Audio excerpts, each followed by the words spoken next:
What is up, Hubel? Hey, Rob. Sorry, Rob, hey. Paul. I'm just looking at something here for a second. What are you looking at? I'm just looking at some pictures in my photo stream of my life. My life is amazing. It's really great. I mean, like, Rob, I just feel like, this is Paul, it's not the best beginning of the show energy. I mean, this is, people are so excited to see us back.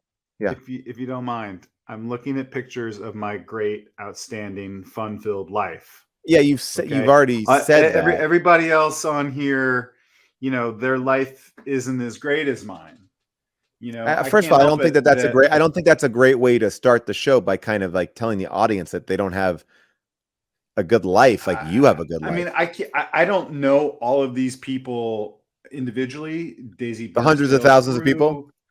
Vic Payback, Deja Intendu, 152, Rad Again, Ducking Fork. People are already getting on you. People are saying, if your life is so great, then why is your wife cheating on you with Yellow Jackets? Don't you people meddle in my marriage.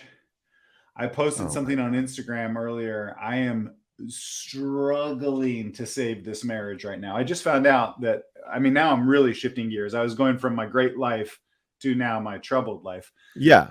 I found out my wife has been cheating on me on Yellow Jackets with the cast of Yellow Jackets. Every night she gets physical pleasure from Yellow Jackets. You know what? I've not actually watched Yellow Jackets, and I actually just did something with one of the cast members. Oh no. And you had to act like you had seen it. No, I didn't. I didn't say anything. She actually was talking about an element of the show, and I was like, "Whoa, this show sounds wild," but I didn't say that out loud. And then I connected the dots.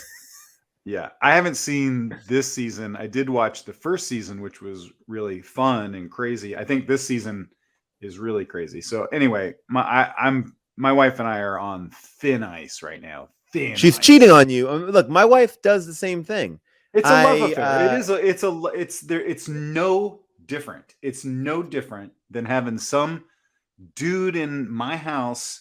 Yeah. Now I've got the whole cast of Yellow Jackets just going to town on my wife. God.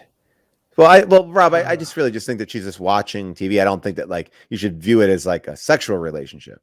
It's the same. The way we watch TV, Paul, we watch TV a little different over here.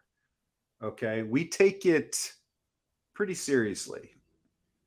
And there are some physical elements involved. There are some.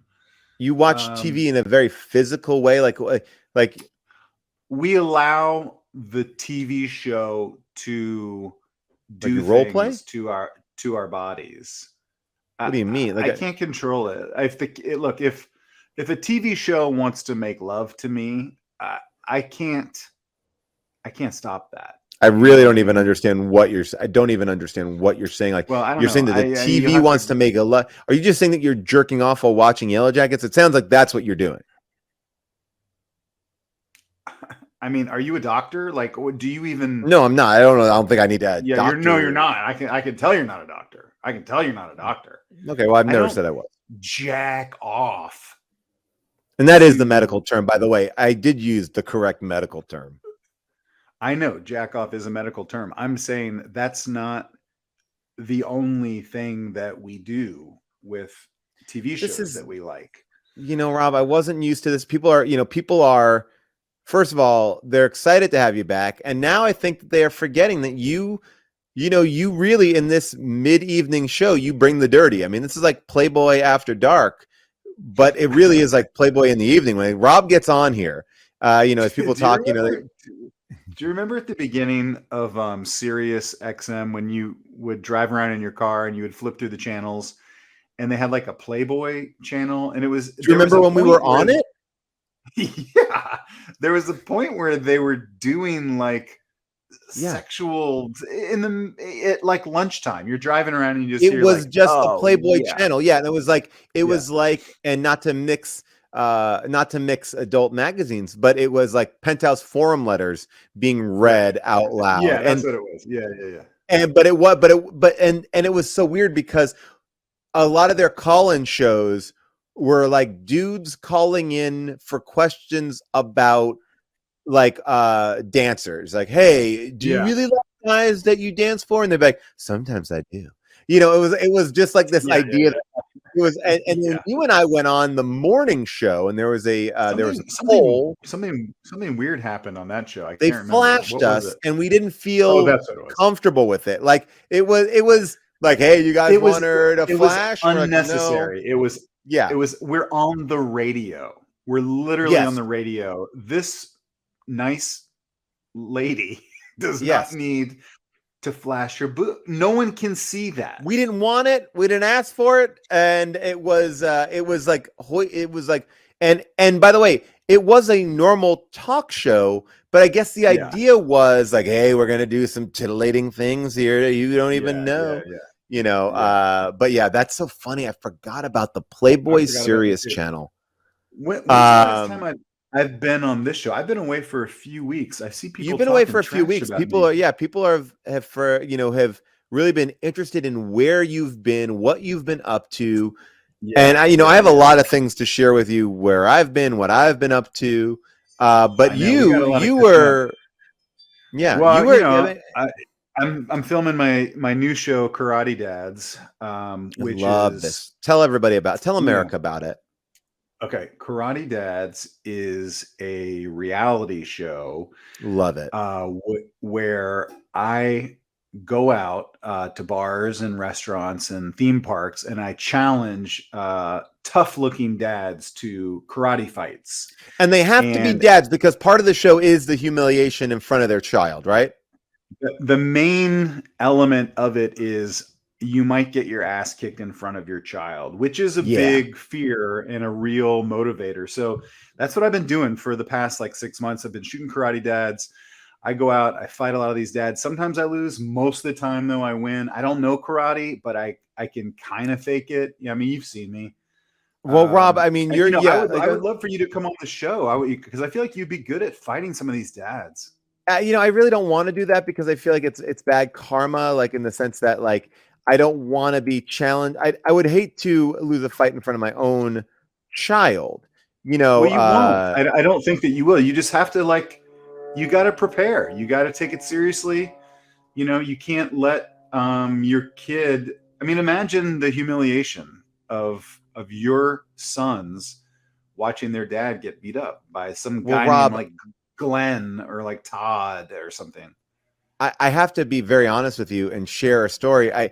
And forgive me for everybody who was here last week because I'll repeat a part of it. I brought my kids to wrestle. Did you get arrested? Come on, you're obsessed with that. No, I brought my kids to WrestleMania.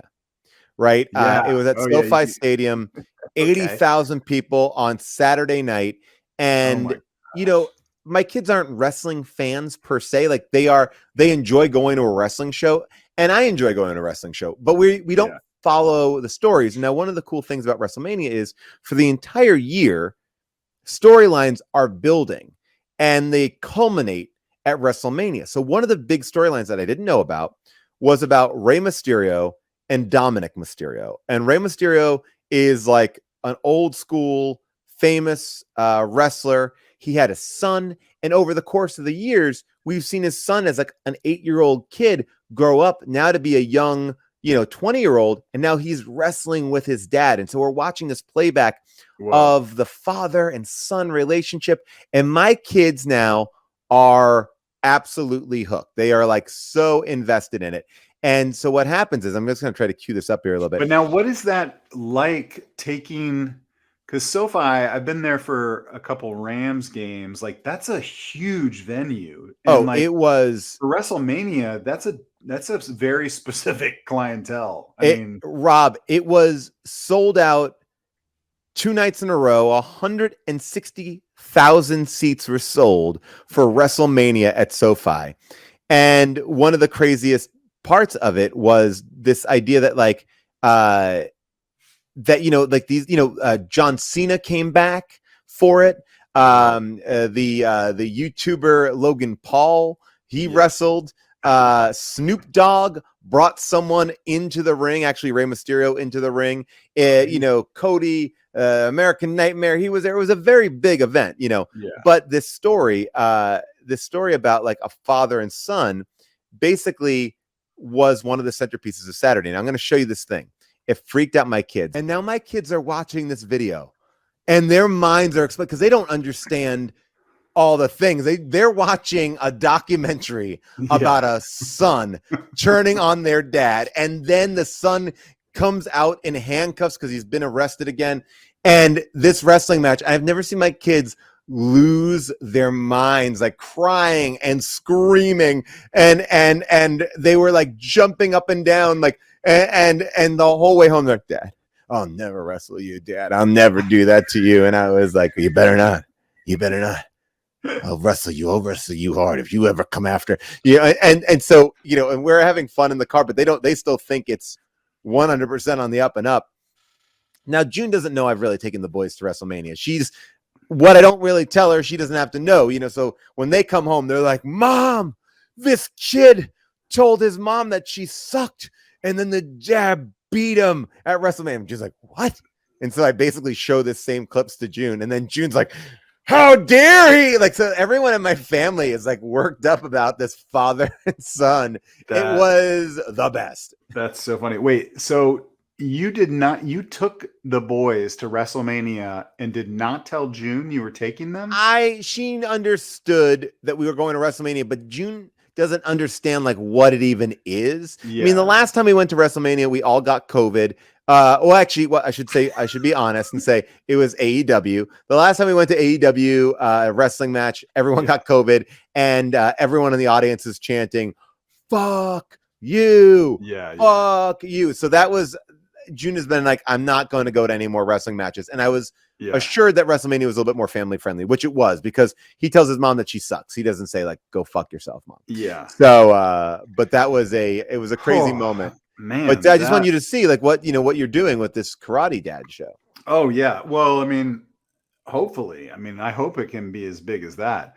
I don't know if we could sell out SoFi Stadium, but 2 nights in a row. So did you guys go both nights? No, we just went one night, and then we went away on vacation, but it was super fun. We didn't even stay for the full time, which I realized was the best way to do it.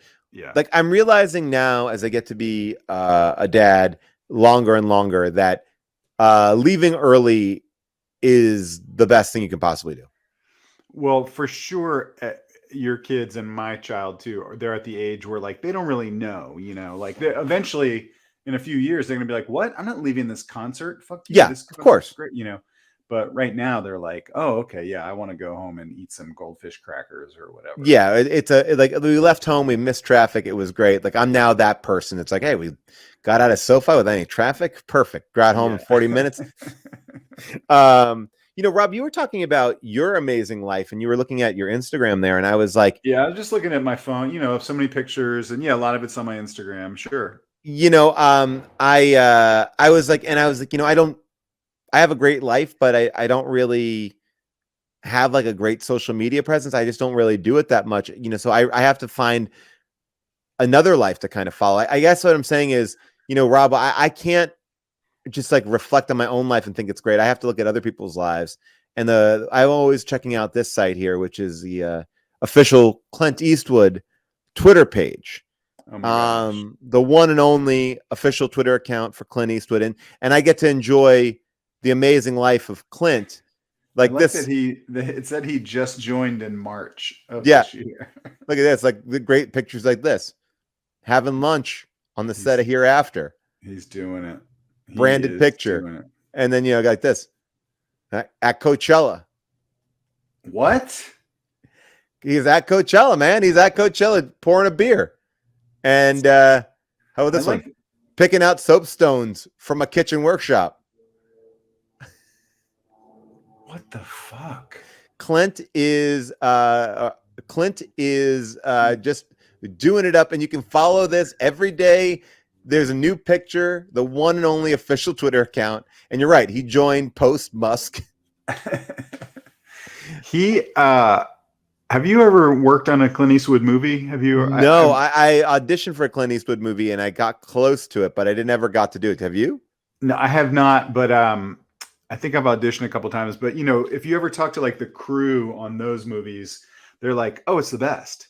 He does he shoots he shoots everything in like 2 takes, maybe 2 takes. If someone trips and falls down on the first take, he'll do another one. But mostly it's like, yeah, we got it. Yeah. The crew shows up. You go to work at like 9 and you're home at like 5. Like Even it's earlier, all, I've heard that yeah.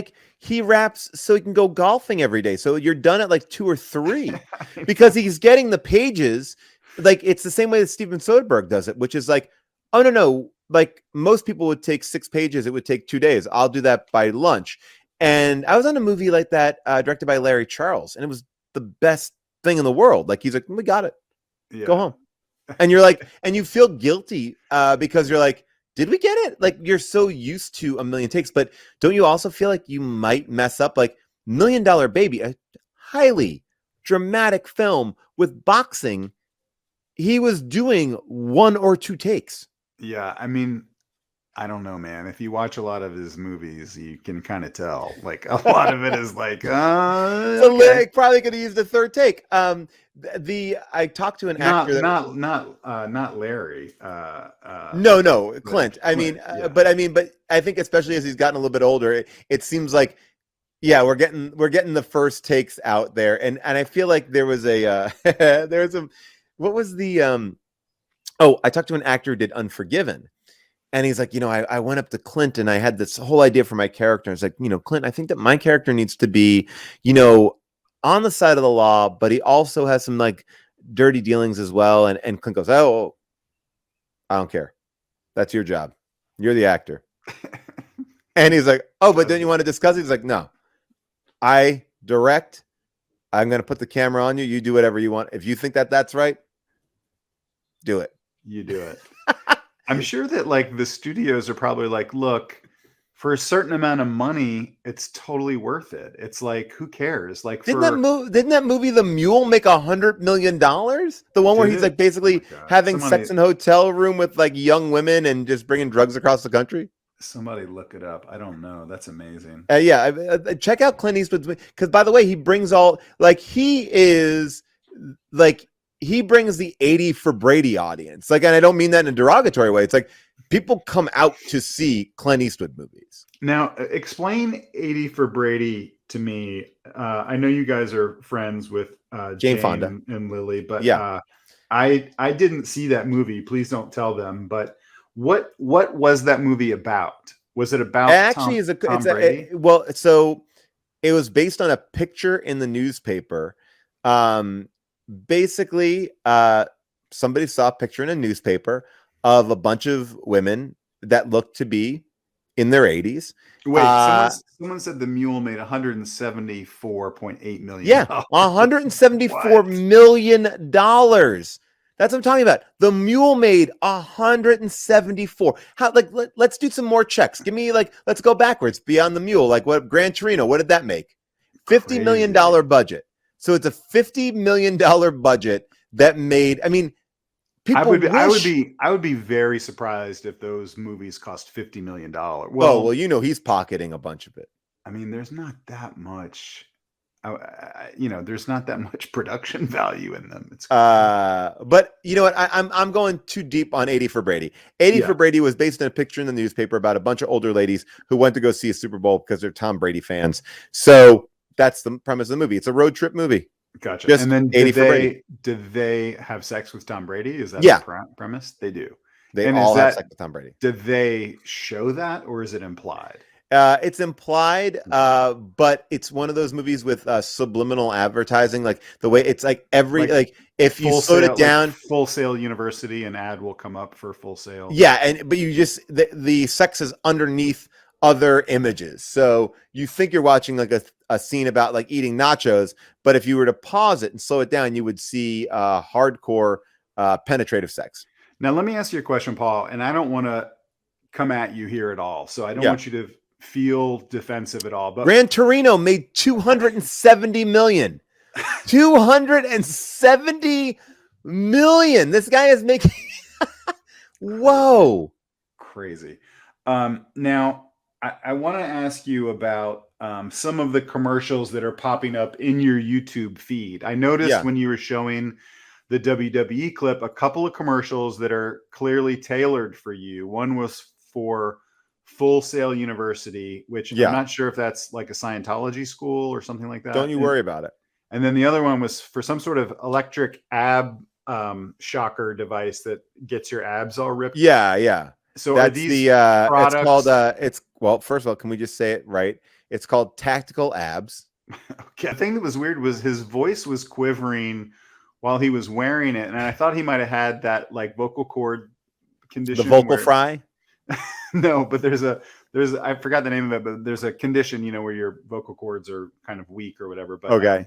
But I think he was just getting shocked, and he was like, he's in pain. He was absorbing the shock. Molly is now here. Molly, do you have the actual ad? All right, Molly's gonna pop. No, she doesn't. Okay. But yeah, and this is just honor system again for everyone watching. This is just the honor system that no one's gonna jack off to this, or please don't jack off to Tactical Abs. These are tactical abs. These are abs that are. This is again just a home exercise device, and yeah, you don't need to be. You don't need to be doing that. Yeah. Oh, hi. Hi. I don't have the Tactical Abs ad, but I do have an ad for something called Six Pad, starring Cristiano Ronaldo. Ooh, pop it on. Let's see. Yeah, it's so good, you guys. Okay. All right, here we go. Jactical Abs. Jactical Abs. Here we go. So I guess this is a thing that people are doing. My kids would be so psyched. They love Cristiano. Okay. It's on his thighs. It's on his arms.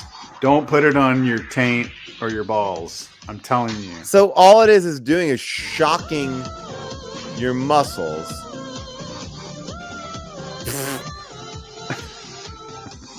Now this is Ronaldo, one of the best soccer players in the world, doing an ad for this? I'm sure he got paid out the abs. I mean, it's also, I would use it as a defibrillator. Oh, yeah. Oh, yeah. Yeah. Yes. Six Pad. Wow. Wow. We should charge these companies money for showing their ads. If anyone buys one, please tell us. So we Are you doing anything in the exercise realm? I've been doing some new stuff. I wanted to see if you have. I mean, I'm actually in a very serious way. Are you doing anything that you feel like, oh, this is working or not? Because I don't know if I told you about this. I want you to ask me the question again because it sounded like a fake question. Yeah, Rob. But Rob, now that I know it's real, I want you to ask it again just so I can be ready. Yeah. Rob, are you doing anything new in your workout routine? You know me, bro. I'm always working out. I'm always getting ripped, and I'm always ready for fun and exercise. Dude, that's why I love you, because you always are down to get a burn on. And that, honestly, if you can get a sweat out and a burn on, then you are ready for the day. Hey, you know me, man. If there's going to be swimsuits season, then I'm going to be in my swimsuit. And so I got to take my shirt off, so I got to get ripped. That's all there is to it. I was actually thinking, because I actually do have a new part of my workout routine. I was actually thinking about doing a show live from it, which was a live show from my cold plunge. Oh my gosh. You got a cold plunge? I got a cold plunge. I've been using it every single day. Now wait, are you saying COLD or COAL? Are you saying coal plunge? It's a coal. So it's full of the dirtiest coal you can possibly get. But what is that? What does that do for your body? It's a cold. No, a cold plunge is great. I love much more about cleaning your skin. I love a good cold plunge. That's so fun. I just work out at my gym. I joined a gym in January, and so I go there and I try to do as much stuff as I can. I get bored with it, so I try to like mix it all up and do different stuff. I will say, and yeah. then I mean, start, I start fights with some of the dads and stuff like that. But tell me about the cold plunge. Is the cold plunge in your house? It is in my house. I'll show you what it looks like. It's Okay. Is this just a dog bath that you're calling? I mean, by the way, it looks a little bit like it. This is the one that I have. It's called the People's Plunge. Here, I'll pull it up right now. Now, how many people can you get in there? You could do 2 if need be. But this is the one I have. The People's Plunge. Whoa. It's a little guy. Who's the guy in there? There's some guy that's Ted. in your that's there's Ted. A guy in your cold plunge. He comes with it, and he basically that's how you know it's cold enough. You go, Ted, how's it feel? He's like, it's pretty cold, and then you get it. But he doesn't use it as a toilet or anything like that. No, right? Apparently he's not supposed to, but I have my suspicions. Now, what is that other little device next to it? Is that's the chiller? Okay. The chiller. So you could this is an inflatable device. Yeah. That can stay permanently up. And you can either just get the inflatable device and fill it up with ice and then get in that, or you can get the chiller and then you kind of set the chiller, and the chiller through through hoses and stuff gets you where you need to go. Okay. And how long can you physically stay in there? Because I'm doing 5 minutes at 47 degrees, and I do 1.5 minutes of those 5 underwater. What? Yeah. What time of day are you doing this? Sometimes right before bed, other times after I get my burn on, and other times like before I leave the house in the morning. Holy crap. Does it make you, it seems like it would really, when I've done cold plunges, it like wakes me up. Like I'm ready. Oh yeah. I will say that when you do it at night, you sleep amazingly well. But at the same time, if you do it during the day, you are like crystal clear, focused, ready to go. It's like it can work on either side of it. I don't know. Yeah. I don't totally understand why it's like that. Really good, and it sounds like a commercial. I'm not getting paid by the cold plunge by CryoSpring, People's Cold Plunge. Yeah, I'm not getting paid by them. Paul probably is, or else I'm not. I'm just a fan. There it is. Okay, is that you? That's not me. Okay. I would show you a picture of me, but I'm too embarrassed. That's okay. But it's definitely not a toilet. I'm just double checking. Not a toilet. Although it does have a filter, so you can empty it out like a toilet. Now, if I came to your house for a party, would you put beers in there? I could. I mean, keep them really cold. Yeah. And I have to clean it out afterwards. It is actually like pretty amazing. Like I will say that, June does about 90 seconds inside of it. One second. We got a medical warning here from Russ Clark. All right, what does Russ say? Don't go down to 42 degrees. I did it when I tore my ACL and one of my balls decided to go indoors. Ooh, no way. I stay 45 and higher. I have a question for Russ Clark, and I'm not a doctor. I look a lot like a doctor, but I'm not a doctor. Can your balls just decide to like go back up? Like your ball... I don't think your balls would just do that. Like it's going to like shoot up inside your body. Is that what Russ? I think it does. I think that is possible. Okay. The ball was hibernating for the winter, people are saying. Okay. If you and Russ believe that. Some people get down to 35. Whoa. Now you do it at 47. June does it for how long? June does it for about 90 seconds. Okay. That's not a lot of time. Apparently, according to scientists, doctors, NASA technicians, as long as you do cumulatively, I think 3 to 5 minutes a week at 59 degrees or below, that's where the medical benefits kick in. So it's not and it's really about inflammation, right? Like inflammation is the thing that's so bad for everybody. So I think that like really lowers inflammation. It also like regulates your nervous system, like in a crazy way. Like it's very like, I think it actually has been really good about like, I mean, this sounds crazy for me to say, but there's like a moment where I felt like I was getting sick and I did that 2 days and I've been doing it every day and I just never got sick. It kind of like, it pumps up your endorphins and stuff like But that. but you take ivermectin also, so that. Oh yeah, I mean, I'm doing that. I'm doing that just on the side, just in Yeah. case this COVID comes back. I mean, I gotta make sure. You do, Uh, you do your cold plunge. No, I could see how there might be a way where your body is like, oh shit, we gotta attack this. You know, like your yeah. body could maybe, I don't know, be tricked. I sound like Trump, but No, I think the idea is like it's supposed to be recovery from exercise, joint conditions, inflammation, but I think it's also like part of that is, I do think it helps with your sleeping, cerebral cortex, depression. I'm looking at all the things. It's pretty interesting. And improve circulation, and that I will tell you is really interesting. I feel like all these things are true, okay. and it's but I think that you would like it. I would, and yes, and you could, I've, and people say, isn't it cheaper to fill up your bath with ice? Absolutely. You could buy a horse trough and put ice in it and get in that every day. Or you could decide not to get a bunch of that water. I guess you could fill it up with bath too. I mean, there is you now can do it in your bath. Just for people that know about this stuff, like if I do that with my horse trough, do I have to shoot my horse? Like what do I do with Well, you can have your horse drink out of it.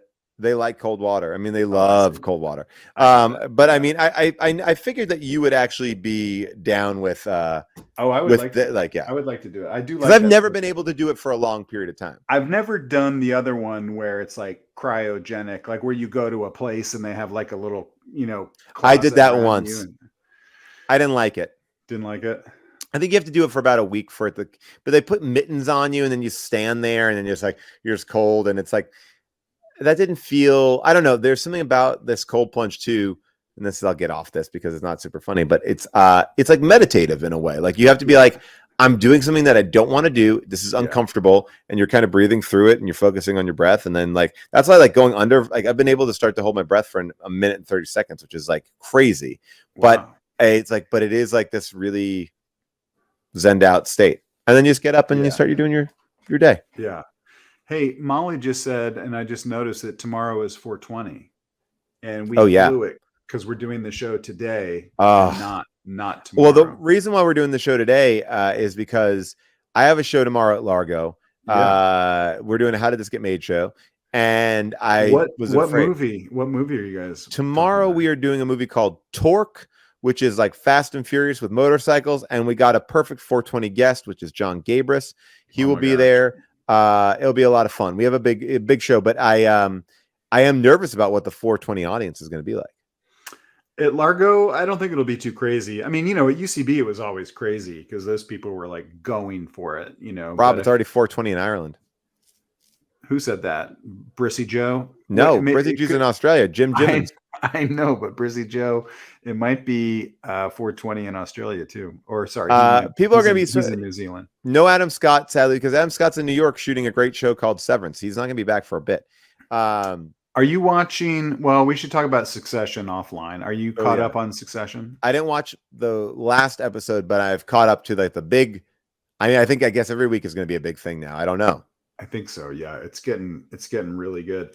Also, I just want to talk about. I sent you an article. Did you get that article I sent you about Woody Harrelson and Matthew McConaughey? Let me pull it up here. I want to make sure I get it the right way here. Well, there's just a lot of talk that they think that they could actually be brothers because I guess Woody Harrelson's mom or McConaughey's mom, they sort of asked her.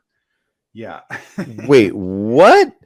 Yeah, I mean, they've been close for a long time, and they're gonna, I think, play brothers in a show pretty soon. But they kind of like asked McConaughey's mom, sort of point blank, and she was very cryptic, but admitted that she knew Woody's dad. Yeah, well, there was a point in time where I guess. McConaughey's parents took a little break and Woody Harrelson's parents took a little break, and they think that they might actually have done some some swapping, some business. Yeah, so they think that might be a thing. But now, so Woody Harrelson wants to get a DNA test, but McConaughey doesn't because he's like, the guy that raised me, I think of that person as my dad. And so if he's not my dad, like, I don't want to know that this person's not my dad. Yeah, like it's not fun to be like, oh, that's a cool little addendum to this show that we're doing. Yeah, that's a tricky thing. It's like, because, well, I guess it asks a big question, like what makes a dad a dad? Is it biological, or is it, upbringing? Yeah. And I really want you to answer this, Rob, because I think your answer will be like, what do you think? Well, you know me. I mean, I'm a pretty loyal about donating to the sperm bank in my area, and so I am a father to hundreds and hundreds and hundreds of kids in Pasadena, just like the Delivery Man, the Vince Vaughn movie. That's right, the hit Vince Vaughn movie. So to me, it's about DNA, and I'm not connected to these kids, and I don't see them, and I don't want it, but I am their dad. So that's what it is to me. What is it to you?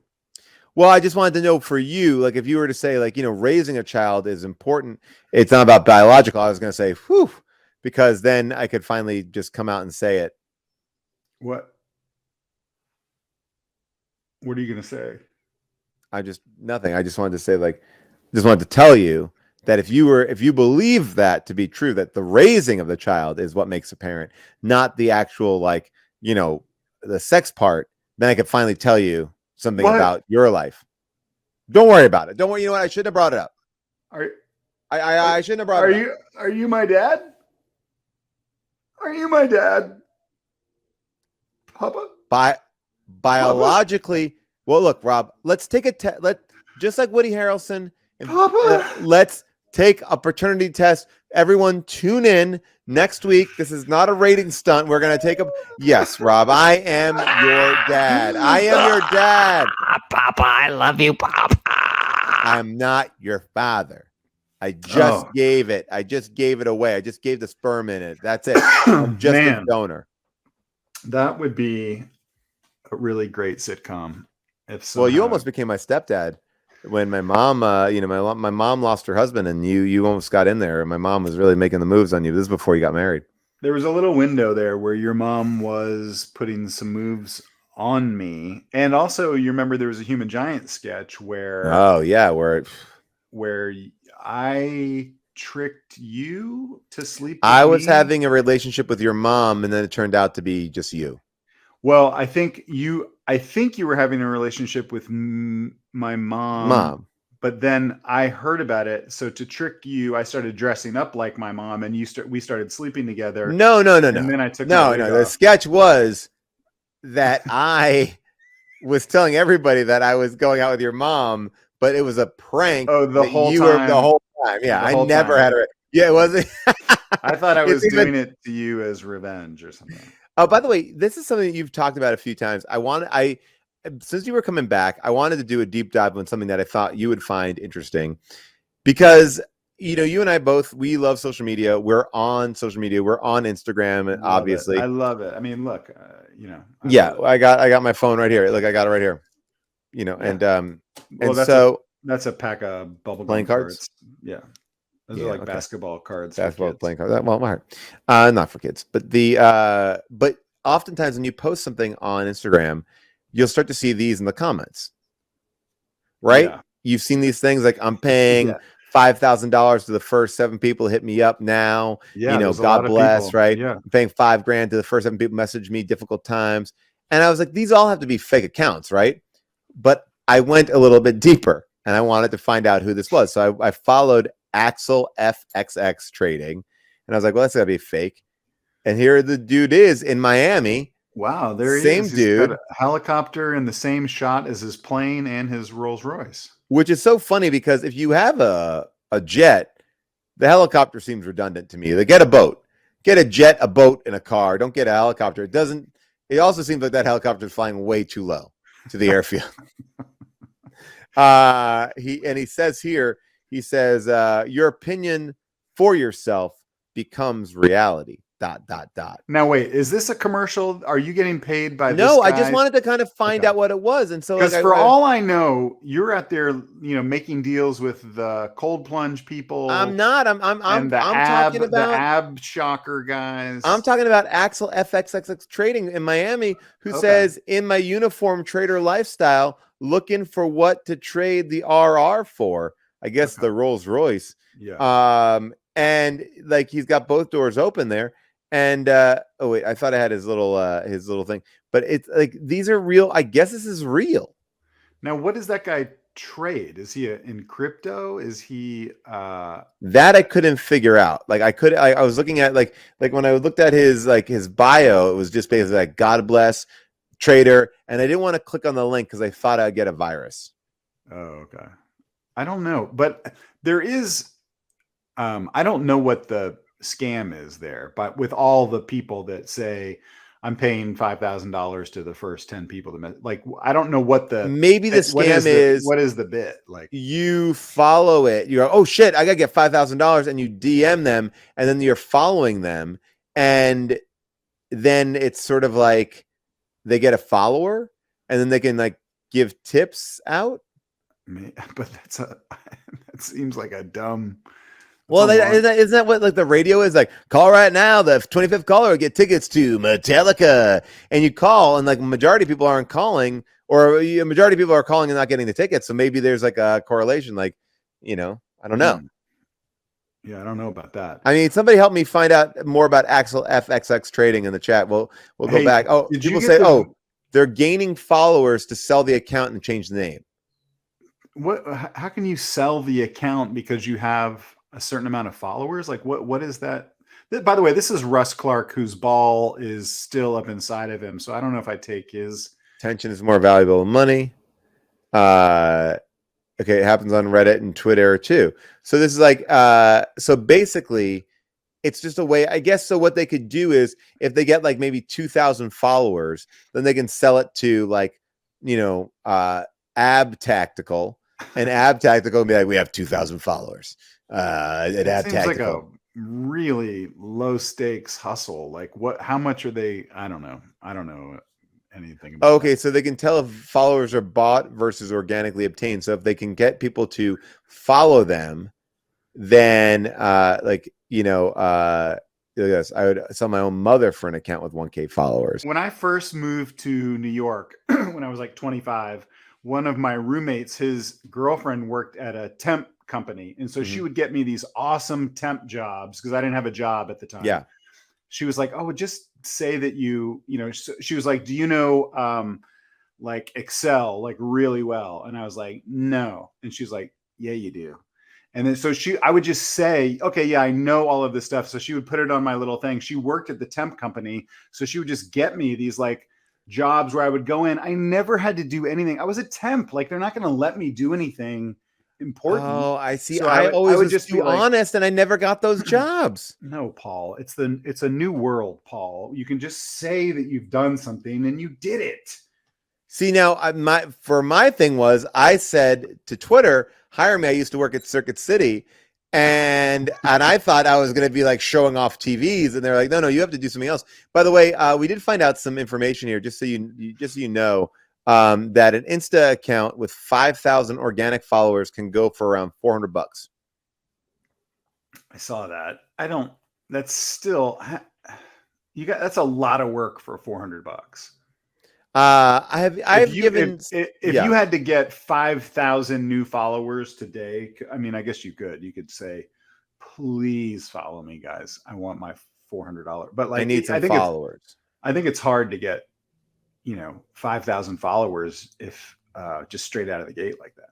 But anyway, somebody says if I weren't honest, I might not have ever sat next to Britney Spears. Yeah, that's true. I did get to sit next to Britney Spears at my When job. did you get to sit next to Britney Spears? It's a longer story than I have time for. But what was interesting about it. What do you mean you don't have time? You don't have time to tell me the story? Rob, we got too many things going on.